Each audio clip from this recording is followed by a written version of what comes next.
21세기 예수의 불의한 청지기 비유 읽기의 현실 세계 이해하기입니다. 예수의 불의한 청지기 비유가 이렇게 대비하고 있는 현실 세계는 어떤 것이었을까 이렇게 좀 살펴보고 이해하는 그런 시간이 되도록 하겠습니다. 먼저 예수는 이 불의한 청지기 비유를 어디서 누구에게 이야기했을까? 누가복음의 문맥의 상황으로 봐서 예수는 지금 예루살렘에 있습니다.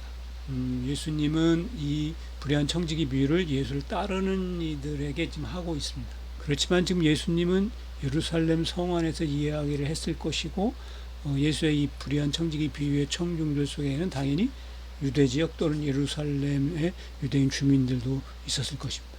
더불어서 예수가 예수를 따르는 이들에게 이 비유를 이야기하고 있지만, 실제로는 지금 예수의 이 불의한 청지기 비유를 듣고 있는 바리새인, 서기관 등 예루살렘 성전 제사 종교의 기득권 계층들에게 이 비유를 이야기하고 있는 것이 아닌가, 이렇게 이해할 수도 있습니다. 그럼 먼저 불의한 청지기 비유의 시대 상황이 무엇이었는지 이렇게 한번 살펴볼 필요가 있습니다. 불의한 청지기 비유의 시대 상황과 불의한 청지기 비유의 사건의 무대가 어디였을까 한번 살펴보기로 하겠습니다.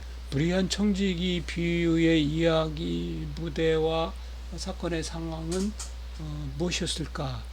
아마도 불의한 청지기 비유의 무대는 예루살렘 그리고 갈릴리 농촌 지역 상황이 아니었을까, 이렇게 이해를 합니다.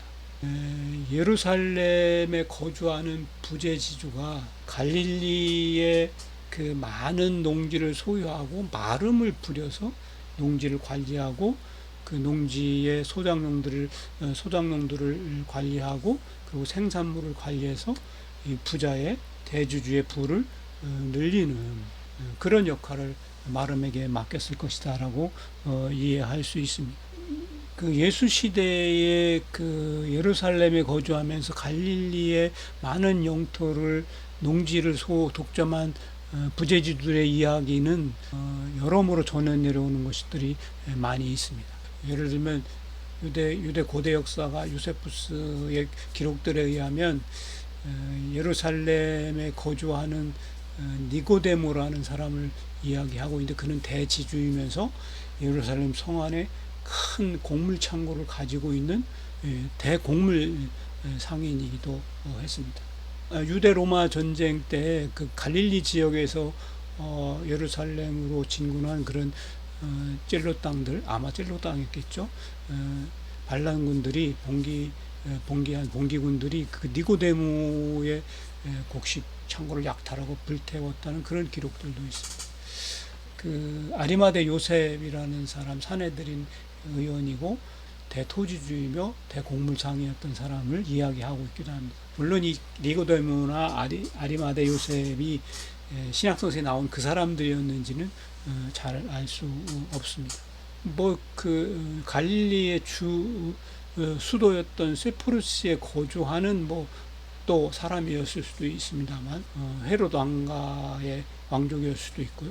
어쨌든 예루살렘에 거주하는 헤롯 왕가일 수도 있겠지만, 어쨌든 예루살렘에 거주하는 부재지주들이 갈릴리 지역의 대규모 토지를 독점하고 소작농들을 부려가면서 상업영농, 기업영농을 유지했던 그런 상황들을 충분히 이해할 수가 있습니다.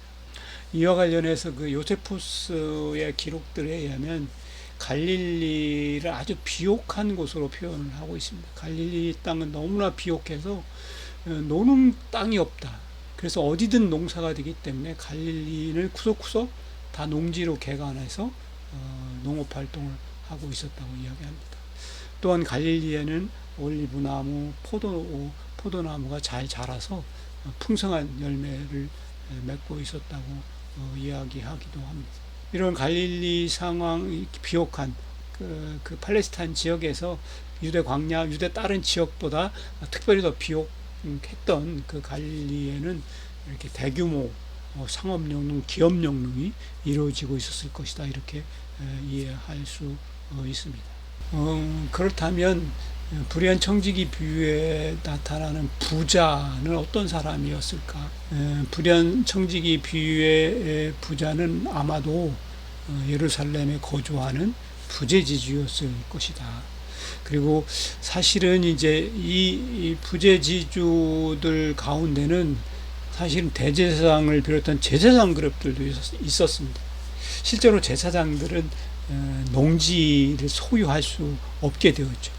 그런데 이제 예수 시대에 와서 그런 이스라엘 전통적인 농지법, 농지를 필요한 사람들에게 평등하게 분배하는 농지법이 해체되고 농지가 권력자들에게 이렇게 독점되면서 제사장들은 농지를 소유할 수는 있지만 직접 경작하지 않고 다른 사람들 소작농을 통해서 경작하는 것은 불법이 아니었습니다.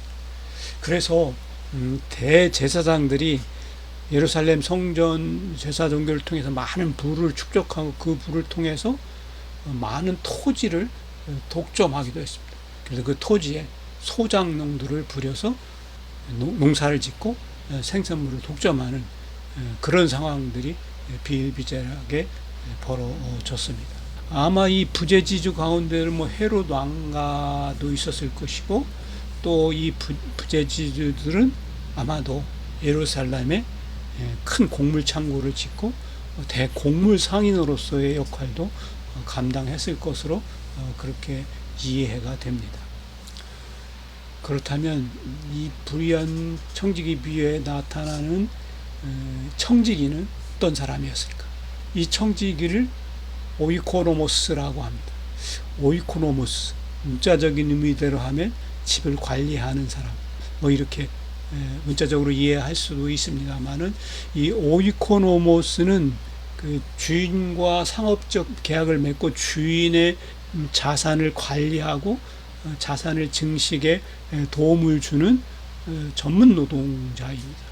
오이코노모스를 청지기 또는 이걸 종의 개념으로 이렇게 알레고리화해서 해석하는 경우도 있긴 합니다만, 여기 불의한 청지기 비유에서의 이 청지기 오이코노모스는 주인이 독점한 넓은 땅들을 관리하고 그 땅에 소작농을 붙이고 떼고 또 그 생산물을 관리하고 그 소작농들을 그 땅에 붙들어오면서 도망가지 못하도록 소작농들에게 빚을 지우고 하는 이런 주인의 부를 증식시키는데 아주 중요한 역할을 하는 그런 청지기입니다.